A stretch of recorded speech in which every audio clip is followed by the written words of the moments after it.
¿Cuántas veces has estado en un proyecto y llegan las preguntas? ¿Pero y por qué en este proyecto vamos a utilizar solo pruebas exploratorias en lugar de caja blanca o no funcionales? Y ahora el cliente quiere que agreguemos pruebas automatizadas porque dice que pagó por eso. Pero ¿y dónde se supone que debimos establecer esos acuerdos? Pues la respuesta a eso y mucho más está dentro del plan de pruebas, y de eso va el video de hoy. Prepárate a trabajar porque hoy crearemos el documento que guía la mayoría de nuestras actividades diarias durante un proyecto.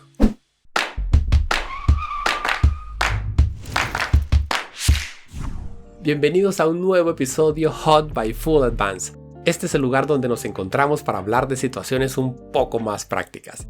Saludos a Cristina, que me preguntaba sobre la diferencia entre un test plan y un test suite. Aunque acá poco hablaremos sobre los test suite, te puedo decir que son simplemente una lista de scripts o procedimientos de prueba que formarán parte de una ejecución. Por otro lado, sí podrás aprender qué es un test plan y por qué es tan importante. Hoy hablaremos sobre los aspectos técnicos que debe contener un plan de pruebas. Nos basaremos en el estándar ISO 29119-3, aunque no lo seguiremos al 100%, sino que utilizaremos los elementos más comunes. Presta especial atención a este video porque te sorprenderías de lo común que es la pregunta explique qué contiene un plan de pruebas durante una entrevista o como paso inicial de cualquier proyecto. Así que comencemos con el primer punto, visión general.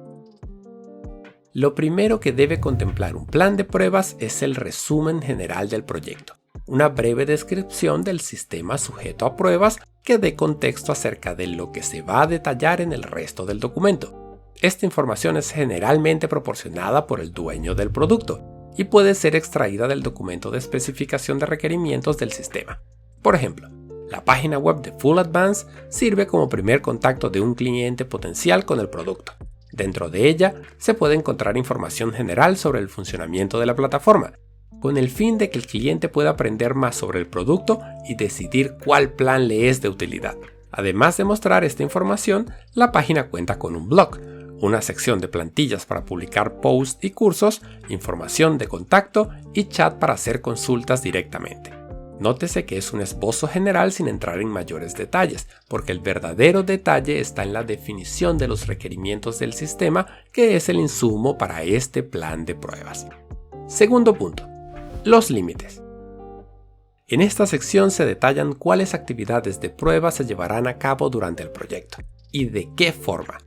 Este es un documento dinámico que será actualizado cada vez que un nuevo elemento sea descubierto durante el análisis del requerimiento y evaluación de los riesgos, o que los requerimientos cambien.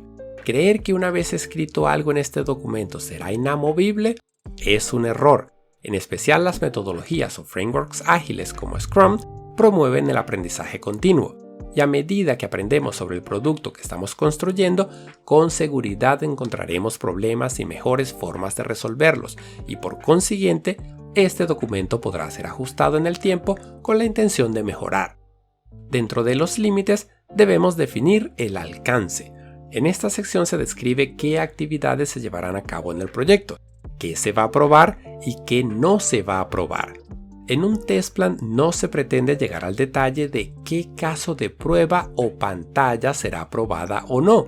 El test plan indica, por ejemplo, qué módulos serán probados, qué tipo y técnica de prueba voy a usar, pero descrito de forma muy general. El Product Owner o especialista del negocio deberá darnos información sobre qué elementos se deberán probar, dando prioridad según riesgo o impacto, y en base a eso definir el alcance. Por ejemplo, dentro de lo cubierto tendremos pruebas funcionales, casos positivos y negativos, estamos hablando de pruebas de caja negra y basadas en comportamiento o la experiencia. Luego algunas pruebas no funcionales como las pruebas de carga, de confiabilidad y estabilidad y de usabilidad. Pruebas de confirmación, regresión y pruebas de humo. Criterios de entrada y salida, es decir, qué necesito para comenzar las pruebas y cuándo se dan por culminadas las pruebas, lo que en Agile conocemos como el Definition of Done o la definición de hecho en español. Calidad de datos, entiéndase garantizar que los datos de prueba sean adecuados. Instalación y migración, acá garantizaremos que nuestra aplicación se instale correctamente y que luego pueda ser migrada a otro ambiente. Respecto a lo no cubierto, tendremos pruebas de accesibilidad, de seguridad, navegadores legacy. Acá podríamos mencionar algún navegador en particular, aunque eso lo veremos en detalle más adelante. Pruebas de caja blanca y las pruebas unitarias. Acá podríamos indicar que están a cargo del equipo de desarrollo según acuerdo previo. Una vez más, el Product Owner o algún otro representante del negocio es quien decide qué cosas de esta lista serán aprobadas. No es decisión de quien escribe el plan de pruebas en la mayoría de los casos. Hay que aclarar que esto tampoco pretende ser una lista exhaustiva. Simplemente son algunos ejemplos, pero la lista podría contener muchas más técnicas o consideraciones dependiendo del contexto de la aplicación. ¿Es de alta criticidad? O por el contrario, es de muy baja criticidad y podemos realizar muchas menos pruebas. Esta información es útil para determinar con claridad qué puntos serán tomados en cuenta para las pruebas. Todos los involucrados deben darse por enterados y aprobar estos documentos. Si en algún momento surge alguna falla grave relacionada a elementos que fueron descritos explícitamente como no cubiertos en este documento, se tiene evidencia de que fue un riesgo discutido y asumido previamente por el equipo. Supongamos que durante la planeación se determinó que algunos de los puntos de la columna cubierto no serían considerados en el plan de prueba porque no hay tiempo, es de bajo impacto o alguna otra razón. En este caso, no deben ser eliminados de la lista, sino moverse a la columna de no cubierto. Así quedará claro al aprobar el documento que se contempló, pero se decidió no hacer esa prueba. Recordemos que aclarar lo que no se va a aprobar puede ser incluso más importante que lo que sí será aprobado. En ocasiones se estiman presupuestos tan limitados para las actividades de pruebas debido al desconocimiento de todo lo que implica una prueba. Así que este suele ser el momento ideal para visibilizar lo que lograremos cubrir con los recursos que tenemos y por consiguiente mostrar con nombre y apellido lo que está quedando por fuera. Esto podría ser lo que necesitamos para que se tomen las acciones necesarias desde el día 1 de nuestro proyecto. El siguiente punto son las definiciones o el glosario de términos. Es importante reflejar el significado de ciertos conceptos que se utilizan durante la redacción del documento, ya que una palabra puede tener significados diferentes para los miembros del equipo, por lo cual debe crearse un glosario con definiciones que sean comprensibles para todos los involucrados. Por ejemplo, podemos ver que se define el concepto de criterio de entrada y salida y pruebas de regresión, entre otros, pero debemos agregar toda la terminología que se vaya utilizando a lo largo del documento. Luego tenemos la configuración del equipo. En esta sección se debe describir cómo interactúan los participantes del equipo, quién es el responsable de qué y quién le entrega qué a quién. Acá lo expresé en forma gráfica, pero se puede hacer una descripción escrita y tendría el mismo valor. Supongamos que un miembro del equipo se atrasa en una actividad y esto bloquea el flujo de trabajo porque otro miembro necesita un documento que no le ha sido entregado, pero no parece haber un responsable explícito de hacerlo. Tener esta descripción permite determinar el origen del bloqueo, determinar las responsabilidades y con esto mejorar el flujo del proceso de pruebas. En nuestro ejemplo, tenemos un equipo de probadores como el centro de toda la interacción. Recordemos que este es un documento enfocado en el proceso de pruebas, no en el de desarrollo del sistema como un todo. De ahí que los probadores seamos el centro del proceso. El gráfico refleja que el dueño de producto nos debe entregar la documentación relacionada con riesgos de calidad. Esta información nos permite priorizar y saber dónde prestar más atención durante el análisis. Si nos indican que hay que probar 50 módulos, pero que 5 son de mayor riesgo e impacto, sabemos que el tiempo que vamos a invertir en estos 5 módulos debe ser mayor y que las técnicas de prueba aplicadas deben tener características especiales. Sabiendo que un módulo es de alto riesgo y alto impacto, sé que al momento de hacer el análisis correspondiente debo hacer una revisión formal y no una simple revisión de pares. Y sé que debo aplicar técnicas de caja blanca, además de las técnicas de caja negra que voy a aplicar en los 45 módulos restantes, porque sabemos que allí podrían aparecer problemas. Y si recordamos el principio de Pareto, que dice que el 80% de los defectos se agrupa en el 20% del código, tal como lo describe el cuarto principio de las pruebas, los defectos se agrupan, entonces podemos intuir que la mayoría de los problemas van a ocurrir allí. En este punto ya puedes ver la utilidad en la vida real de todo lo que hemos discutido en nuestro curso de fundamentos de pruebas que está disponible en este canal. Así que recuerda que si quieres lucirte como profesional, date una pasada por allá luego de terminar con este video. Continuemos. De los POs también recibiremos el requerimiento con el que se va a trabajar y los datos de prueba. Fíjate que dice producción. Eso significa que en este caso necesitamos que la data sea lo más parecida posible al ambiente de uso real de la aplicación, y se determinó que la responsabilidad de gestión de esto recae en el dueño de producto como facilitador. Además, se espera que el Product Owner participe en la revisión de los productos de trabajo, bases de prueba, requerimientos, historias de usuario, y suministre estos documentos al equipo de pruebas. Y por último, es el representante de determinar cuándo se debe dejar de probar, es decir, cuándo se considera que se probó lo suficiente para pasar al siguiente nivel de pruebas o dar por terminadas las actividades de prueba. Importante aclarar que esto es un ejemplo y que todo esto se define en función de las necesidades del proyecto.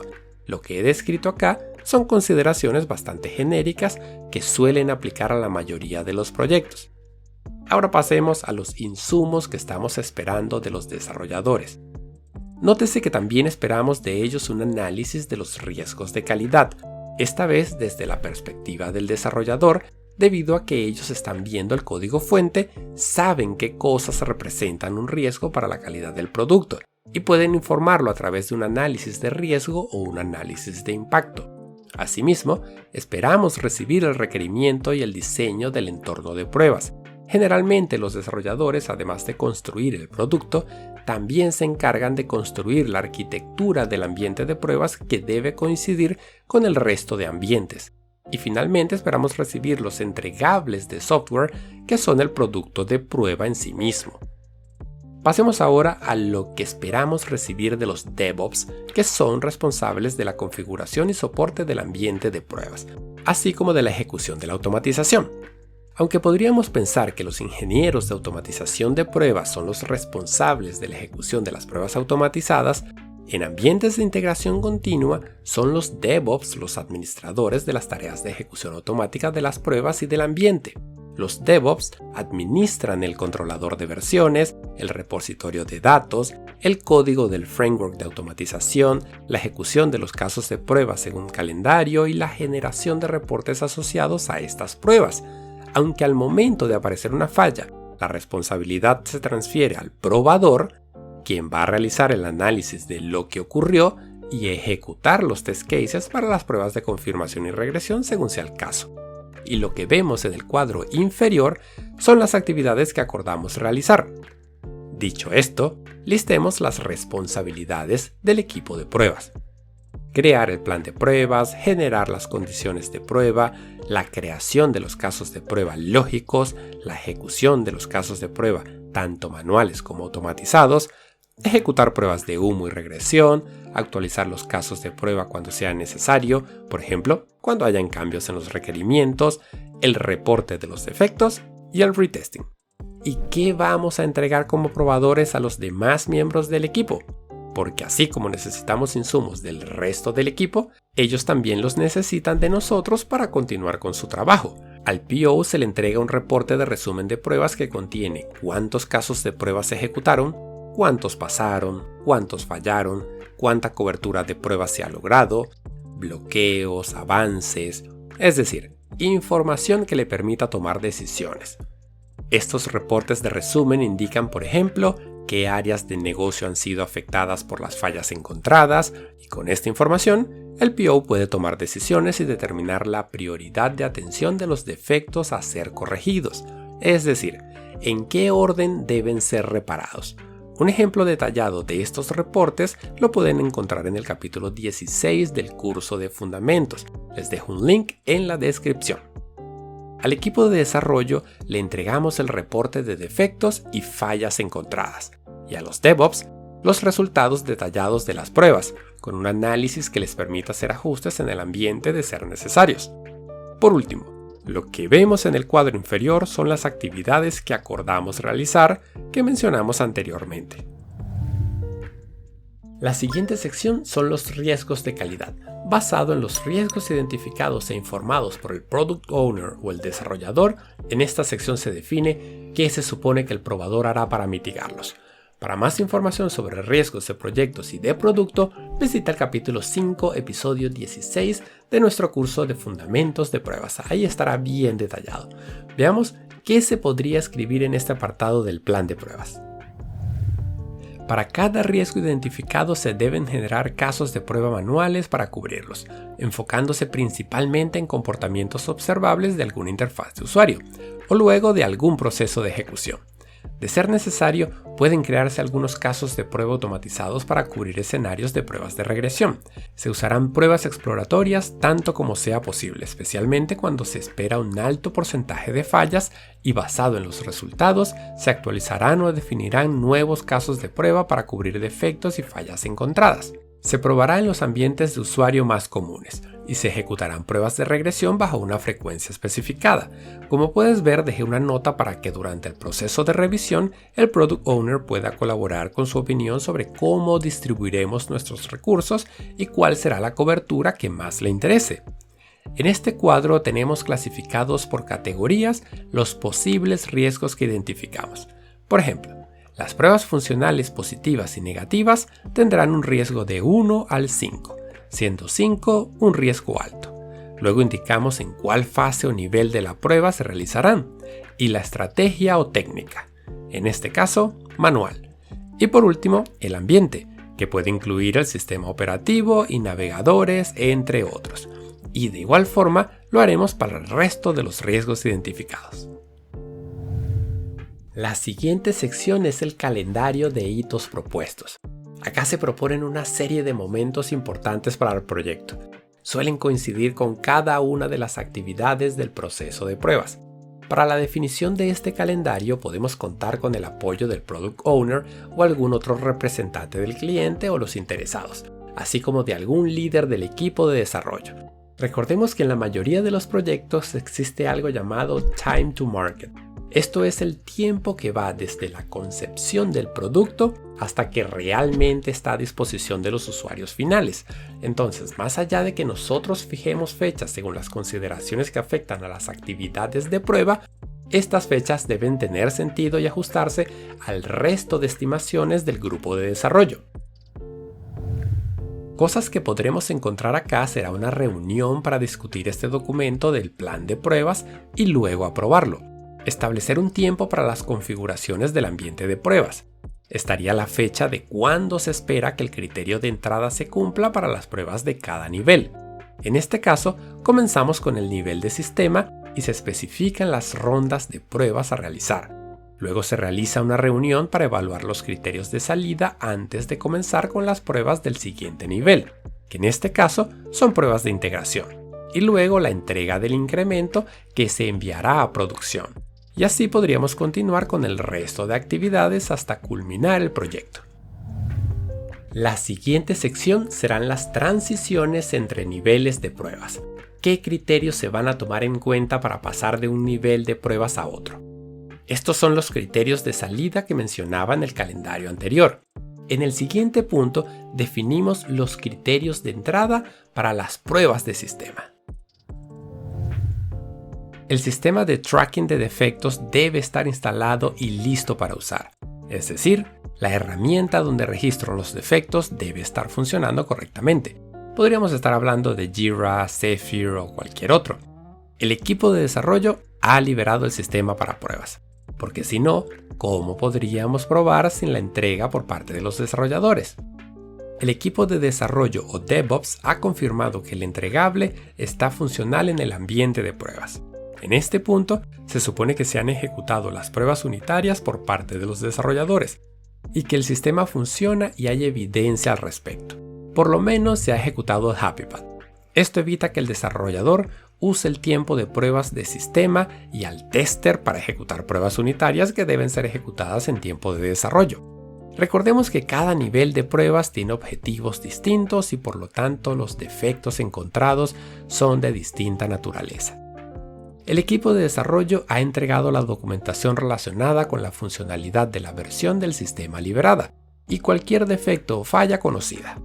Esto ayuda a no reportar problemas conocidos y permite usar workarounds o caminos alternos para evitar bloqueos durante las pruebas.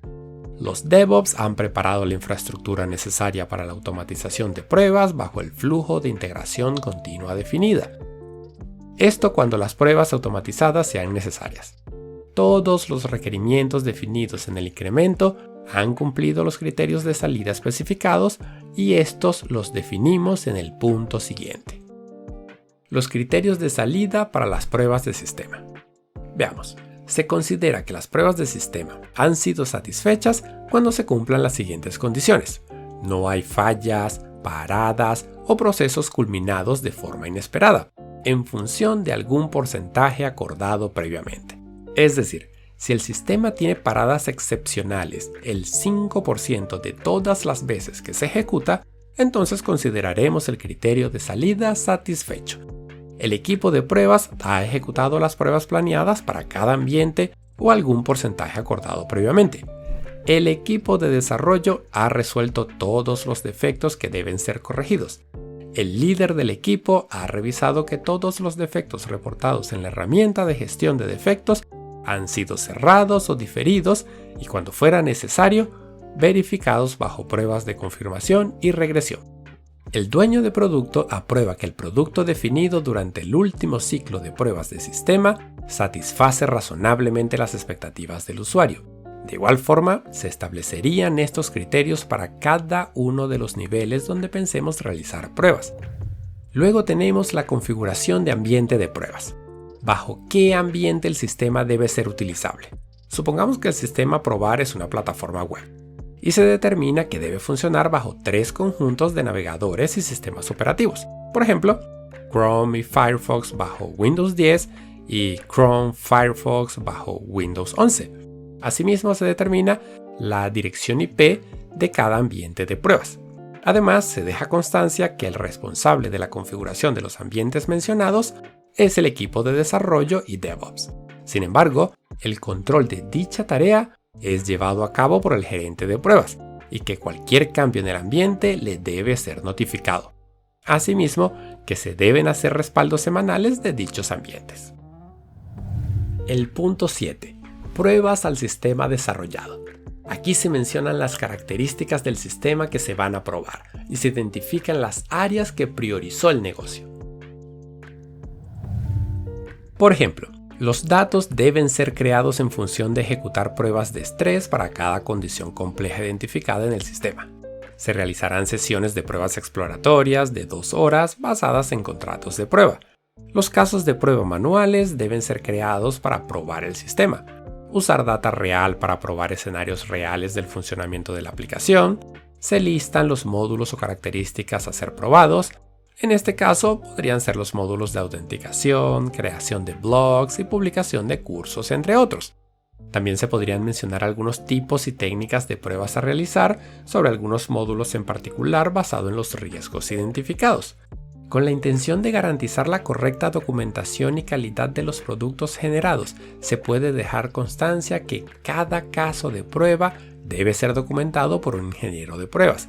Acciones a llevar a cabo, data a ser usada y resultados esperados.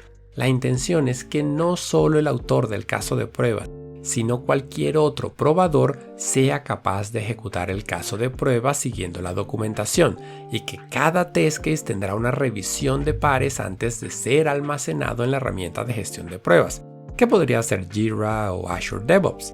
Es decir, debe existir por lo menos una revisión informal de los test cases para garantizar su calidad. La sección 8 habla sobre la ejecución de pruebas. Aquí se mencionan los participantes y las actividades que realizarán. Veamos. 8.1. Participantes claves. ¿Qué posición ejecuta qué rol y quién lo ejerce? El gerente de pruebas elabora el plan, monitorea, reporta y ofrece liderazgo. Y Pedro Pérez es el asignado a esta tarea. El ingeniero de pruebas manuales diseña e implementa casos de pruebas manuales y reporta resultados al gerente de pruebas. Este rol será llevado a cabo por María González. Y el ingeniero de automatización de pruebas diseña, implementa y ejecuta casos de pruebas automatizados y reporta resultados al gerente de pruebas. Este rol será llevado a cabo por Dani Bermúdez. Luego tenemos el 8.2, seguimiento de casos de prueba y defectos o fallas. ¿Qué herramienta se va a usar para gestionar las pruebas? Los casos de prueba y defectos o fallas encontrados deben ser trazables bidireccionalmente. La definición de los estados disponibles debe estar alineada con la herramienta de gestión seleccionada, por ejemplo, Jira o Azure DevOps. Acá vemos algunos posibles estados para ser usados en un flujo de ejecución de un caso de prueba. No ejecutado, aprobado, fallido, no aplicable, en pausa, bloqueado y su respectiva definición. Recordemos que no todas las herramientas son 100% configurables y es importante definir un flujo que nos permita realizar las actividades necesarias de atención a la ejecución de un caso de prueba. Este ejemplo concuerda con los valores ofrecidos por Azure DevOps. Para cada prueba que encuentre un problema y que tenga un estado de fallido, el probador debe abrir un defecto. Y se describen los campos del ticket en cuestión que el probador debe llenar. ID del defecto, que es un identificador unívoco, resumen, 1 o 2 líneas resumiendo la falla encontrada, recepción de la falla, campo de texto con pasos para reproducir la falla, severidad, el impacto de la falla y los efectos que puede ocasionar, lo más grave 5 y lo menos grave 1. Los Product Owners suelen participar en esta definición. Prioridad. La importancia de la reparación de la falla se asigna a una escala del 1 al 5. Nuevamente, esto debe ser acordado con el Product Owner para cada caso, ya que es él quien suele manejar esas prioridades de atención. Soluciones. Una vez cerrado el ticket donde se reportó el defecto o la falla, se debe incluir una descripción de cómo se resolvió. Probador es la persona quien identificó el problema. Fecha de reporte, la fecha en la que se creó el ticket. Estado, el estado del defecto. Según el flujo de la herramienta, nuevo, aprobado, enviado, listo, eliminado, no se puede reproducir, etc. Los estados dependen de la herramienta de gestión de defectos, aunque hay un ciclo de vida general que pueden ver a detalle en videos pasados, así que te dejo los links en la descripción. Riesgos de calidad. Una clasificación de los síntomas versus los riesgos de calidad. Esta lista nos permitirá en el futuro conocer si existe alguna agrupación de defectos y así enfocar nuestra atención en las áreas del sistema donde están ocurriendo la mayor densidad de problemas. Es decir, nos guiará hacia encontrar la causa raíz de los problemas. Subsistemas afectados. Una clasificación de los subsistemas más impactados por las fallas. Básicamente acá mencionaremos los distintos módulos o funcionalidades que posee nuestro sistema sujeto a prueba. Y versión. Este es el identificador de la versión del sistema donde se encontró el defecto. El siguiente punto es la gestión de liberación, Release Management. Cada liberación debe estar apropiadamente instalada en el ambiente correspondiente y confirmar que funciona como se espera antes de asignar cualquier tarea al equipo de QA, y la documentación correspondiente que apoya la liberación de ser completada. Luego tenemos el ciclo de pruebas. Acá se definen condiciones sobre la prueba en sí misma. En el caso de estar dentro de un framework como Scrum, entonces el ciclo haría referencia a un sprint. En cuanto la funcionalidad a probar sea liberada e instalada, se comienzan las actividades de prueba definidas. Primero se hacen pruebas funcionales y no funcionales. Si ambas fueran concluidas y aún quedara suficiente tiempo disponible, se puede realizar testing exploratorio.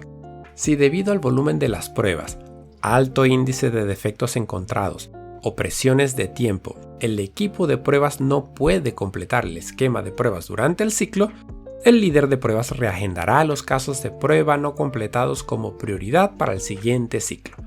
En algunos frameworks Agile se le conoce a esto como spillovers. Nuevamente importante recordar acá que esto es un escenario ficticio y que todas las consideraciones dependerán de los acuerdos que se logren y el contexto del sistema sujeto a prueba. Siguiente punto, horas de prueba o ventana de pruebas. El equipo probará el sistema entre las 7 a.m. y 6 p.m. hora Pacífico Central de lunes a viernes. Si ocurre alguna liberación que puede afectar la ventana de pruebas, deberá ser informada al equipo de pruebas con tanta antelación como sea posible. La sección 9 es sobre riesgos y contingencias. En caso que ocurran los riesgos listados, ¿qué plan de contingencia o mitigación deben llevarse a cabo? Por ejemplo, para el riesgo, cambios de último minuto que puedan impactar en los requerimientos, diseño, característica u otras secciones del plan de desarrollo, el plan de contingencia o mitigación podría ser aceptar el ajuste, incrementando el riesgo de calidad debido a pruebas incompletas del cambio, o aceptar el ajuste, incrementando el riesgo de calendario al mover la fecha de entrega para después. En resumen, tenemos un riesgo del lado izquierdo y una manera de lidiar con él del lado derecho. El ambiente de pruebas está incompleto y ya se deben empezar las pruebas según calendario. La contingencia sería comenzar a probar en el ambiente disponible, aceptando que algunos tests no podrán ser completados y que se perderá eficiencia en el proceso de pruebas, o modificar la fecha de inicio de pruebas para cuando el ambiente esté disponible. Ya casi culminando, tenemos la sección 10. Historial de cambios. Aquí se van dejando registro de los cambios hechos en el documento a forma de bitácora. Y por último, la sección 11. Documentos relacionados. Aquí, por ejemplo, se dejan los enlaces a los documentos como las especificaciones técnicas y funcionales del requerimiento, a los casos de prueba y los defectos. Como habrás podido observar, un plan de pruebas no tiene nada que ver con un conjunto de casos de prueba, test suites o algo similar. Por el contrario, engloba un conjunto de acuerdos acerca de cómo los probadores realizamos nuestro trabajo a lo largo de un proyecto. Acá participará personal del área de desarrollo como del negocio, ya que las actividades de prueba se realizan dentro del ciclo de vida de desarrollo del sistema, así que no podemos ver las pruebas como una isla aislada del resto del proceso.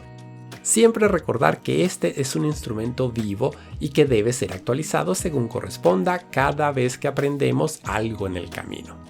Y por último, no olvides darle al botón de me gusta y suscribirte, ya que esa es la ofrenda que debes pagarle al canal por el aprendizaje obtenido durante este episodio. No dejes de comentar lo que haya dejado por fuera que consideres relevante en tu experiencia y comparte el video con esas personas que siempre escuchas preguntando cómo pueden hacer un test plan. A lo largo del video hice mención a los reportes de defectos. Si quieres saber cómo gestionarlos, por acá te dejo ese video, y lo otro que mencioné fueron los casos de prueba, así que puedes ir a ver cómo manejarlos por acá. Eso es todo por hoy, así que nos vemos en el próximo video.